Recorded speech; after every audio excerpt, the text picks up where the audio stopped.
You may or may not know, but I love to make giant costumes, and if you clicked on this video, you probably do know that. And about half of my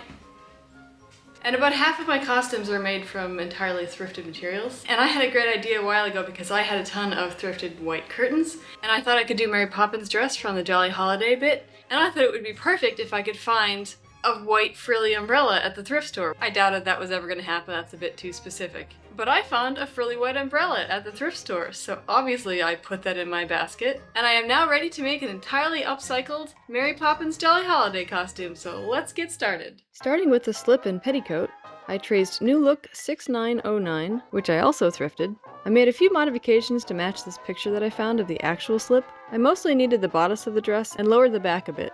This fabric is not the silk from the actual costume, but a wedding dress train that I found at the thrift store. It's off-white when the costume is cream, but that's a bit too specific for the thrift store. I stitched up the back darts, stitched the front and sides together before realizing just how much this was fraying and serging every raw edge, even the top and bottom. I'm not lining this because it is kind of the lining for the outer dress, and everything got an ironing, even the darts that I skipped ironing earlier. I stitched up the shoulders and then I had a dilemma. The slip bodice is pretty much done. It has some trim on the neckline, so I have three options. I have this one which has little hearts detailing on it, but it is bright white. I have this hearts. It is less bright white than the other one, but it is very narrow. And then, I don't know, this is pink. I went with the best color match, and because it is so narrow, I went very slowly when sewing it on to the neckline and the armholes. Part of me wanted so badly to finish this with a facing or a lining, but I am on a time crunch here due to my own folly. So I top stitched the edge over. I cut the biggest skirt that I could get out of the remaining train and a shortened version out of the curtain panels. I fit in 5 in total and pinned them so that the bias could stretch out overnight. To fix the shortened part, I cut 6-inch strips from the remnants of the curtains and stitched them into one mega ruffle using French seams. Why do I keep making projects with tons and tons of ruffles and flounces? I also serged the edges before cranking up the tension and gathering this ruffle. I used my chalk hem marker to guide my scissors as it is currently full of white chalk, which would be useless here. I serged that ruffle onto the freshly leveled skirt bottom. I have this much ruffle left, and I have some scraps that I could turn into some ruffles, but it's not going to be enough to actually cover the one remaining petticoat skirt piece, so I'm just gonna put all the layers on the dress form and see how poofy it is and see if I have to go shopping or not, because I'd rather not.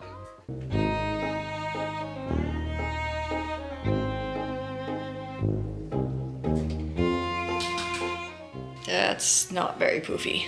The more I look at it, the more I'm just not happy with the shape. So I think I'm gonna redo the bodice and the skirt of the slip and just make the skirt a circle skirt, so I'm not gonna film much of that. So after our morning trading was rudely interrupted, it finally is looking like convertible weather, so it is time to go to every thrift shop in town from closest to farthest to see if they have sheer curtains.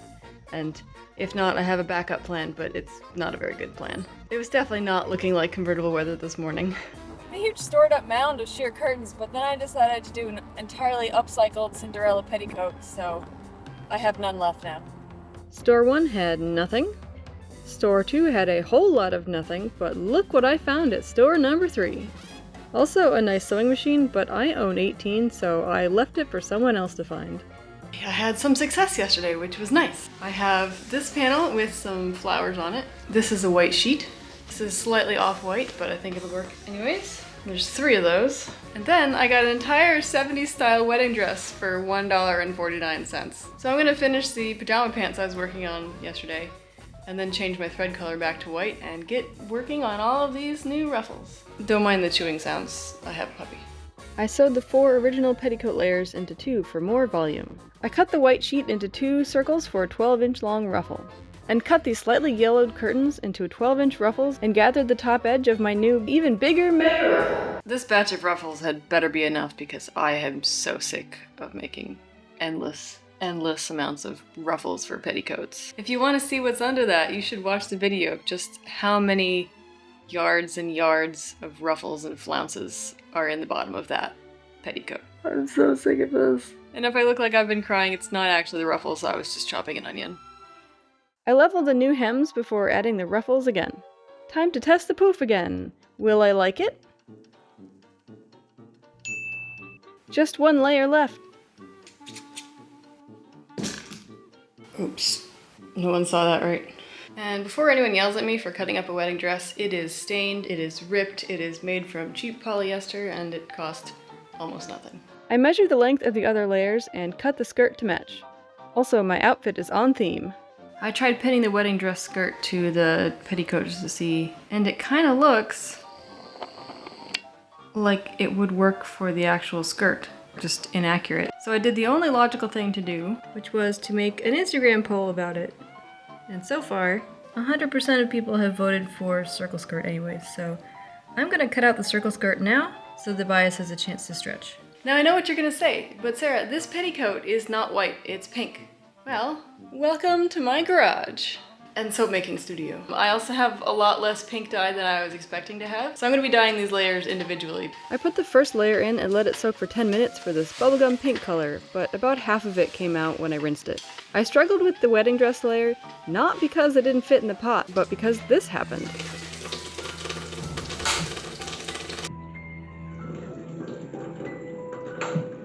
I didn't want to scare you. You failed.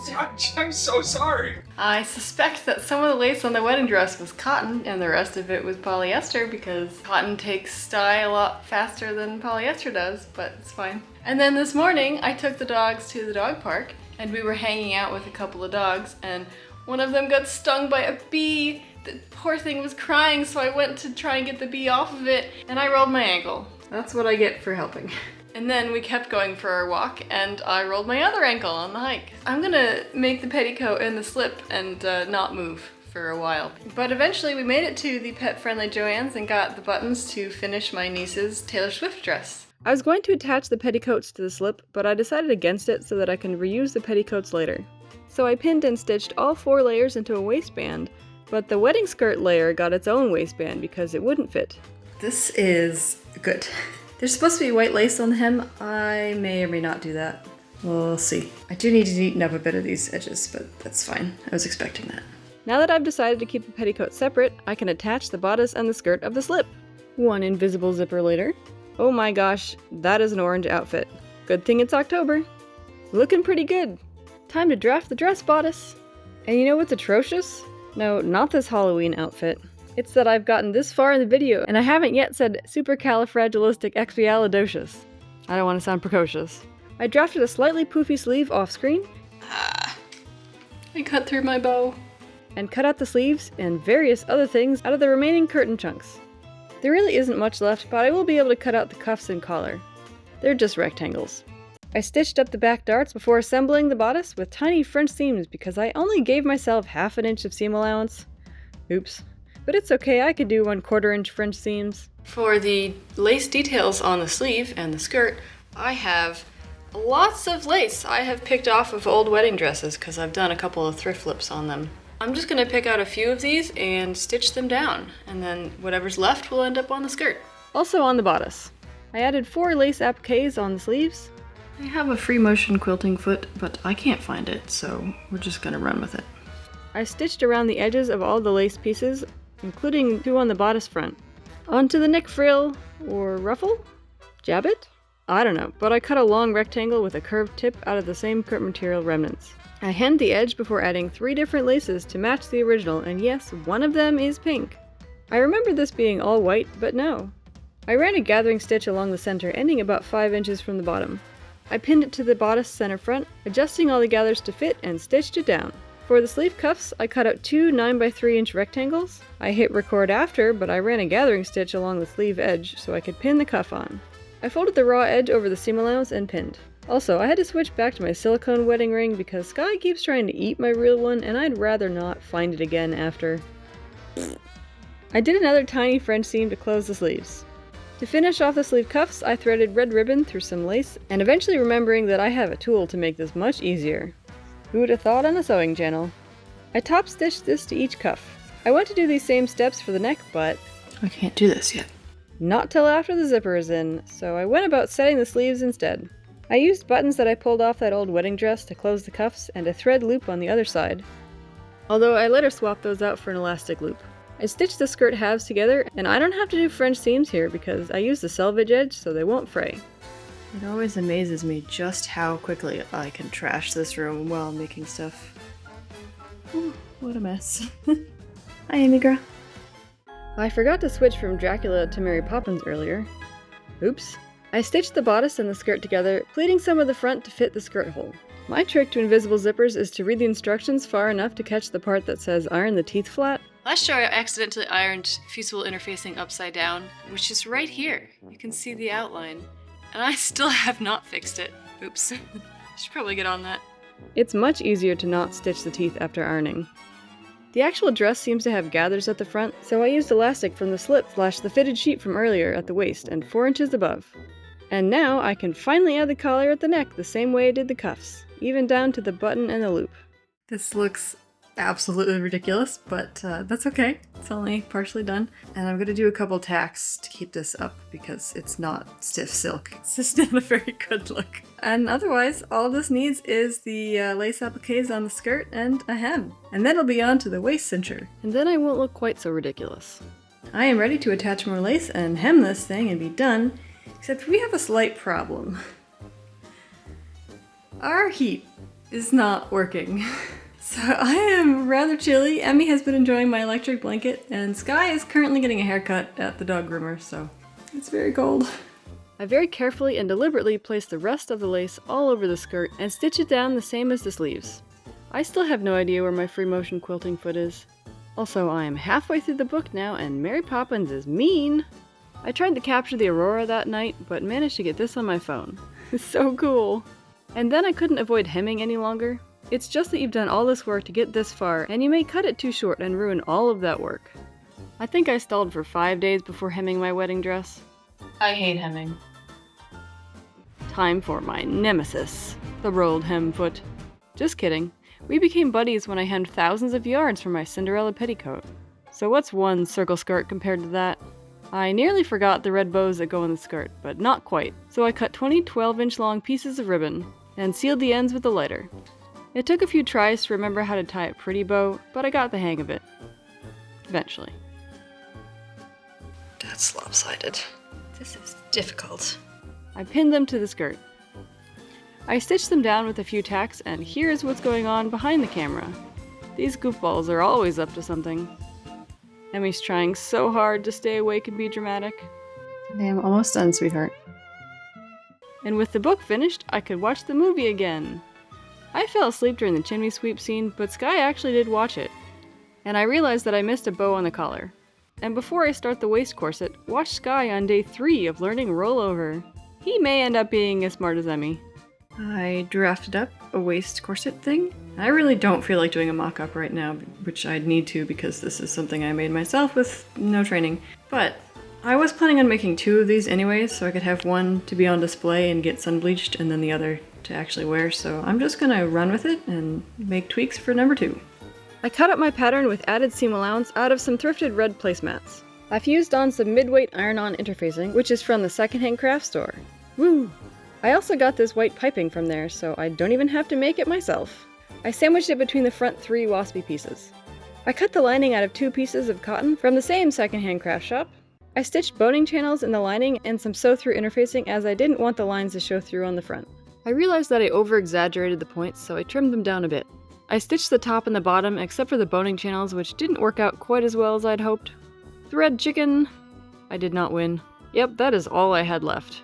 I turned it right side out and used this chopstick to poke out the corners. I tried putting the boning in but failed, and I didn't feel like recording me flipping it inside out again, inserting the boning, and machine stitching it closed. Later, I whip stitched the open side. I've definitely done neater seams, but I am very cold. Still no heat. I forgot the side seam boning channels, so I added them now. Also, I'm back to listening to Dracula, and Van Helsing is really getting on my nerves. I ironed it from the lining side, and it's time to add eyelets! Later, I covered these with red nail polish. Moving on to her fingerless gloves, I grabbed this leftover lace and cut out 2 rectangles. Excuse me, sir. Why is there fabric in the playpen? You have some explaining to do. I stitched the side except for a thumb hole. caught in the act.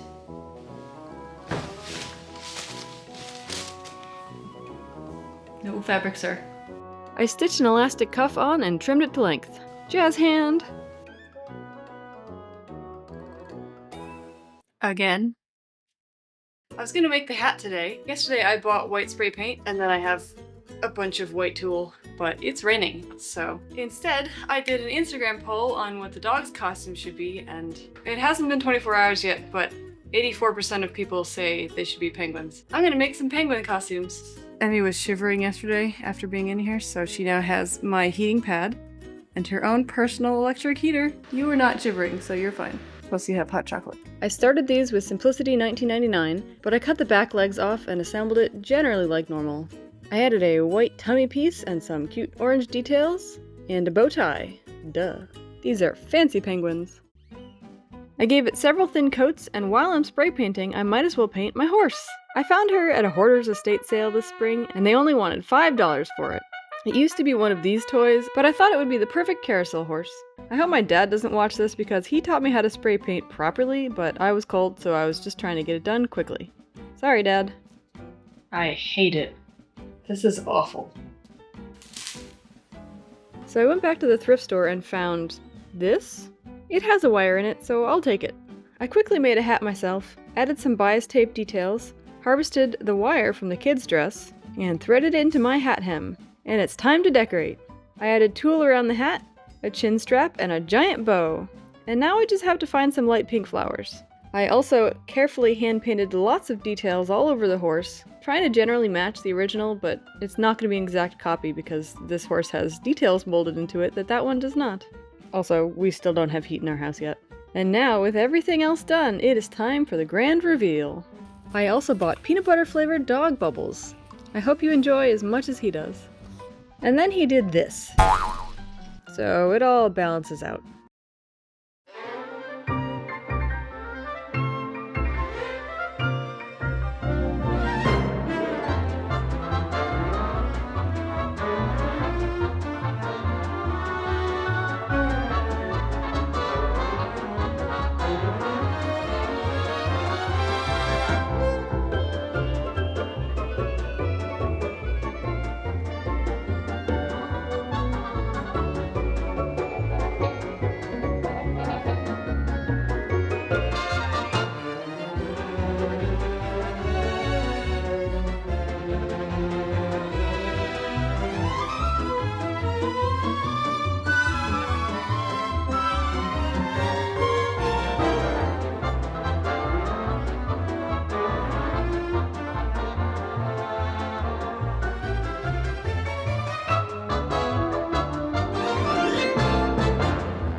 That is all for this video. I hope you enjoyed it. I'm off to give the dogs one last jet ski ride of the season and then prepare for our Halloween party. Why is there dirt all over your costume already?